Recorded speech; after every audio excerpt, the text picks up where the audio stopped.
بسم اللہ الرحمن الرحیم۔ میرا نام ڈاکٹر انور شہزاد ہے۔ میں شہزاد سرجیکل ہاسپٹل کا میڈیکل ڈائریکٹر ہوں۔ ہمارا اسپتال جو ہے وہ 40 سال سے صحت کی خدمات سر انجام دے رہا ہے۔ یہاں ایک چھت تلے بہت سارے شعبے ڈیل کیے جاتے ہیں، تو مریض کو ڈور سٹیپ پہ یہ سہولیات مل جاتی ہیں۔ ہماری ٹیم میں زیادہ تر جو ڈاکٹرز ہیں وہ اسپیشلسٹ حضرات ہیں، جو نشتر سے اور باقی جگہ سے ہمارے پاس آ کے خدمات انجام دیتے ہیں۔ تو اس لحاظ سے ہمارا ہاسپٹل جو ہے وہ اس علاقے کے لیے بہت زیادہ فائدہ مند ثابت ہو رہا ہے۔ تو جب پیشنٹ ہمارے پاس آتا ہے تو ہمارے پاس زیادہ ٹائم نہیں ہوتا کہ ہم اس کو پوری تفصیل کسی چیز کی بتا سکیں، لہٰذا ہم نے لیکچر کا پروگرام بنایا ہے کہ ہم لیکچر سے مریضوں کو جو زیادہ پڑھے لکھے اگرچہ یا ڈاکٹر ایٹ لیسٹ ڈاکٹرز نہیں ہیں، ان کو سادہ زبان میں معلومات مہیا کی جاتی ہے۔ تو آج کل ہمارا ٹاپک ہے اینٹی نیٹل کیئر، جس کا مطلب یہ ہے کہ کوئی خاتون جب حاملہ ہوتی ہے اور وہ کچھ عرصہ تقریباً 40 ویکس پریگننٹ رہتی ہے، تو اس کے بعد اس کی ڈلیوری ہوتی ہے۔ تو حاملہ ہونے سے بچہ پیدا ہونے تک کا جو عرصہ ہے اس کو دیکھنے کے لیے، اس کی نگہداشت کے لیے اس کو کہا جاتا ہے اینٹی نیٹل کیئر۔ تو اینٹی نیٹل کیئر کو ہم عام طور پر 3 حصوں میں تقسیم کر لیتے ہیں۔ ایک ہے فرسٹ ٹرائمیسٹر، دوسرا ہے سیکنڈ ٹرائمیسٹر، تیسرا تھرڈ ٹرائمیسٹر۔ تو ہر ٹرائمیسٹر میں کچھ چیزیں تو ہم وہ ریپیٹ کرتے ہیں اور کچھ ایسی چیزیں دیکھتے ہیں جو اس ٹرائمیسٹر کے مطابق ضروری ہیں۔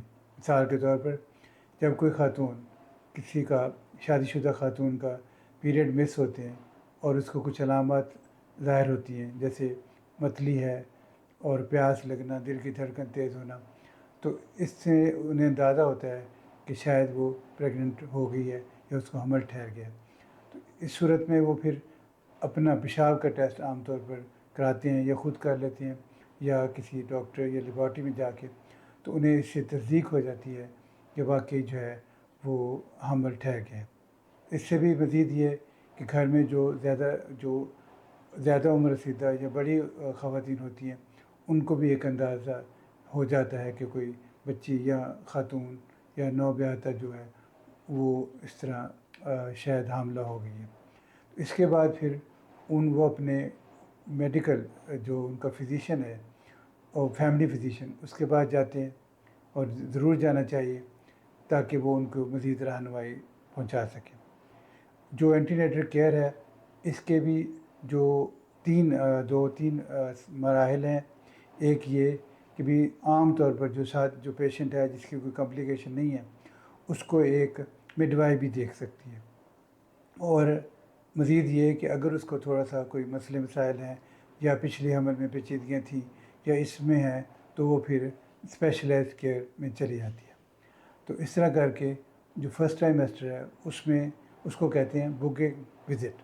بکنگ وزٹ میں ہم اس کی ایک بیس لائن ڈیٹا بنا لیتے ہیں، ہسٹری لیتے ہیں، ایگزامینیشن کرتے ہیں۔ اس میں جو ہسٹری میں یہ ہوتا ہے کہ وہ خاتون پہلے حمل ہے یا پہلے اس کے بچے ہیں، نارمل ہوئے تھے یا آپریشن سے ہوئے ہیں، اور نارمل ہونے یا آپریشن سے ہونے کے دوران کوئی کمپلیکیشن تو نہیں ہوئی تھی، یا اس وقت کوئی بلڈ پریشر شوگر تو نہیں تھی، اور اس کا جو بچے ہیں وہ زندہ ہیں یا ان کو کوئی مسئلہ ہو گیا تھا۔ تو اس طرح کر کے اس کی ہسٹری لی جاتی ہے۔ پھر ایگزامینیشن کیا جاتا ہے کہ پیشنٹ کو کہ اس کے جو ہے بظاہر اس کا وزن زیادہ تو نہیں ہے یا کم تو نہیں ہے، ہائٹ کتنی ہے، دوسرا یہ ہے کہ اس کا کوئی رنگ پیلا تو نہیں ہے، خون کی کمی بظاہر تو نہیں ہے، گلر وغیرہ اس طرح کی باتیں، تو وہ چیزیں کچھ ظاہر ہو جاتی ہیں، ان سے ہمیں کچھ اندازہ ہوتا ہے۔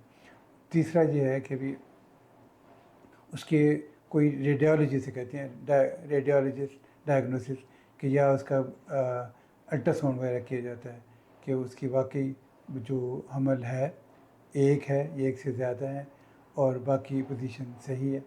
مزید اس کے بلڈ ٹیسٹ کر لیے جاتے ہیں کہ بھی اس کا ہیموگلوبن کیا ہے، یا اس میں بلڈ CBC کہتے ہیں اسے، اس میں بلڈ گروپ بھی کرتے ہیں اور ہیموگلوبن کے لیول اور مزید چیزیں بھی جو پتہ چل جاتی ہیں۔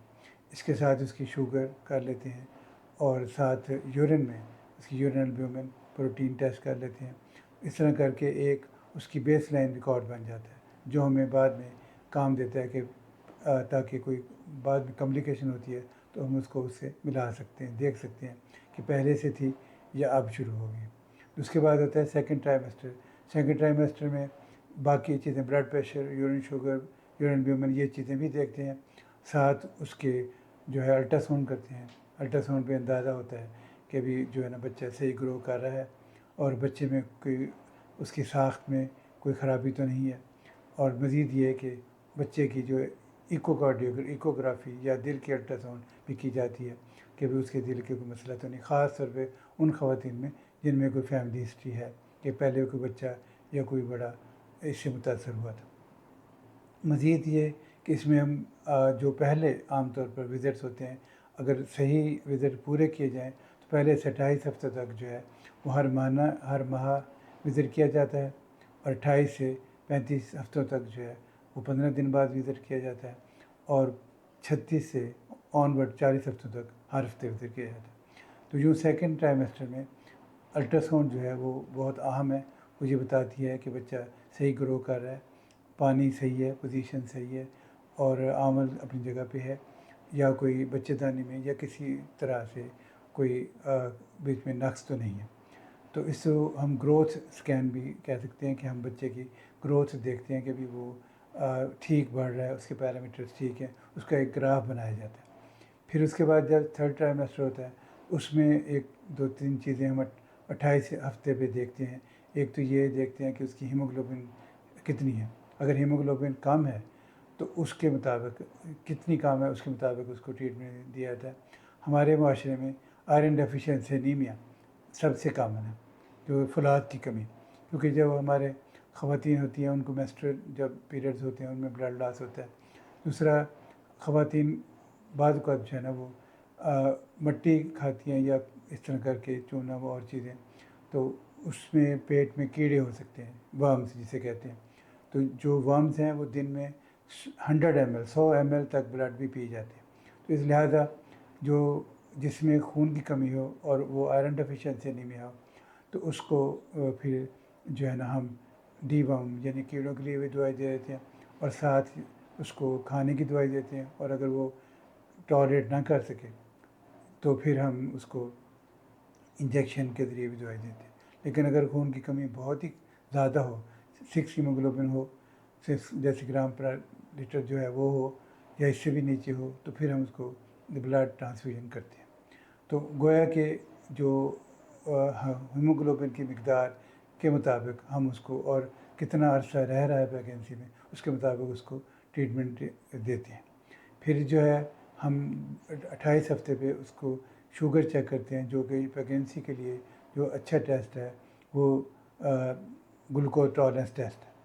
تو اس سے پتہ چل جاتا ہے کہ پیشنٹ کو کوئی گیسٹیشن ڈائبٹیز تو نہیں ہے. ایک ڈائبٹیز ہوتی ہے جو ویسے ہی کسی مریض کو ہو سکتی ہے، شروع سے ہی ہو سکتی ہے. تو دوسرا یہ ہوتا ہے کہ وہ صرف حمل میں ظاہر ہوتی ہے. تو جو حمل میں ظاہر ہوتی ہے اسے گیسٹیشن ڈائبٹیز کہتے ہیں. اس کی بھی ٹیسٹ کیے جاتے ہیں. اگر ڈائبٹیز ہے تو اس کے مطابق اس کا ظاہر علاج ہوگا. اور مزید یہ کہ اگر خاتون کوئی اس کا بلڈ گروپ نیگیٹو ہے تو اس کو اینٹی ڈی لگاتے ہیں 28 ہفتے پہ، تاکہ بچے کو اس سے اثر نہ ہو. اسی طرح جو اوور آل اگر ہم دیکھیں تو حمل میں جو ٹیسٹ کیے جاتے ہیں بلڈ کے، خاص طور پر وہ ہوتی ہے CBC بلڈ گروپنگ، کہ بلڈ جو ہے وہ اس کا گروپ جو ہے ABO سسٹم میں کیا ہے، اور RH نگیٹو ہے یا پازیٹیو ہے. تو اس لحاظ سے ہمیں پتہ چل جاتا ہے. اور پھر مزید یہ کہ اگر نیگیٹو گروپ ہو تو ہم زیادہ محتاط ہو جاتے ہیں. پھر باقی اس کے جو اور سکریننگ کی جاتی ہے وہ ہے ہیپاٹائٹس B ہے، اور C ہے، HIV ہے. اسی طرح تھیلاسیمیا ہے. تھیلاسیمیا میں جو تھیلاسیمیا انٹرمیڈیا جو ہوتا ہے وہ پریگنینسی میں ضرور پکڑ جاتا ہے. تو اسی طرح سکل سیل انیمیا ہے. تو گویا یہ اور روبیلا ہے. اس طرح مختلف چیزیں ہم ٹیسٹ کر لیتے ہیں تاکہ ہمیں پتہ ہو کہ بھی جو ہم نے آگے مریض کے ساتھ کس طرح کا اس کو ٹریٹمنٹ دینا ہے. اب ہم اگر اس چیز پہ نظر ڈالیں کہ اینٹی نیٹل کیئر کا جو مقاصد کیا ہیں مقاصد میں جو ایک بڑا مقصد یہ ہے کہ بچہ اور ماں دونوں صحت مند ہوں، اور دوسرا یہ کہ اگر کوئی جو چھوٹے موٹے مسئلے ہیں وہ ان کا پتہ چل جائے، ان کو پریونٹ کر سکیں اور ان کا علاج کر سکیں۔ اور مریض کو ان کو عام طور پر جو ایکسرسائز کی کلاسز بھی دیتے ہیں، بچے کو ڈیل کرنے کے لیے بھی کلاسز ہوتی ہیں، تو اگر ان کو جو ہے کلاسز میں جو ان کی کوئریز ہوتی ہیں، ان کے ذہن میں سوالات ہوتے ہیں، اور یا چھوٹی موٹے ان کو مسائل ہوتے ہیں، تو اس میں جو ہے نا ان کو چیزوں ان کا جواب دے دیا جاتا ہے۔ اور مزید یہ ہے کہ جب کلاسز ہوتی ہیں تو زیادہ تر یہ ساری عاملہ خواتین جب آپس میں ایک جگہ لیکچر اٹینڈ کرتی ہیں تو وہ آپس میں ویوز یا اپنے تجربات بھی شیئر کر لیتی ہیں۔ تو گویا جو اینٹی نیٹل کیئر کے یہ بہت ضروری ہے کہ ہمیں جو ہے نا صحت مند بچہ اور صحت مند ماں۔ اب یہ ہے کہ حمل کے دوران مختلف کچھ جنرل ہدایات ہیں، جنرل چیزیں دیکھی جاتی ہیں۔ ایک تو یہ ہے کہ وزن زیادہ نہ ہو، اور دوسرا یہ ہے کہ وہ بیلنس ڈائٹ لے، پھر وائٹامنس لے اور لائٹ ایکسرسائز کرے۔ اس طرح کر کے مختلف چیزیں جو ہیں وہ ہم کرتے رہتے ہیں تاکہ خاتون جو ہے، جو حاملہ خاتون ہے، وہ خود بھی صحت مند رہے اور بچہ بھی صحت مند ہو، اور یوں جب بچہ پیدا ہو تو سب کے لیے خوشیاں لائے۔ یہ ہم کہہ سکتے ہیں کہ ایک ہیلدی آؤٹ کم، اچھا صحت مند بچہ، صحت مند ماں جو ہے نا وہ ایک نئی صحت مند جنریشن کی بنیاد ہے۔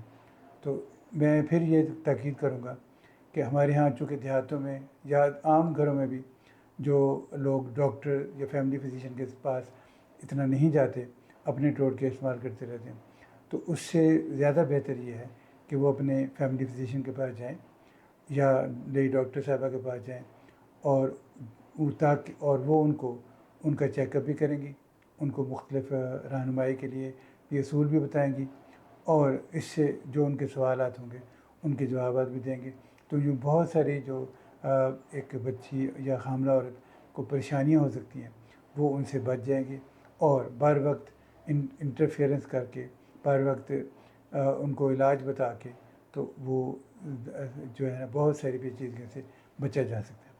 تو لہٰذا پھر میں یہی کہوں گا کہ جو بھی خاتون اس حاملہ ہوتی ہیں وہ اپنی فیملی فزیشین ان سے ضرور جائیں،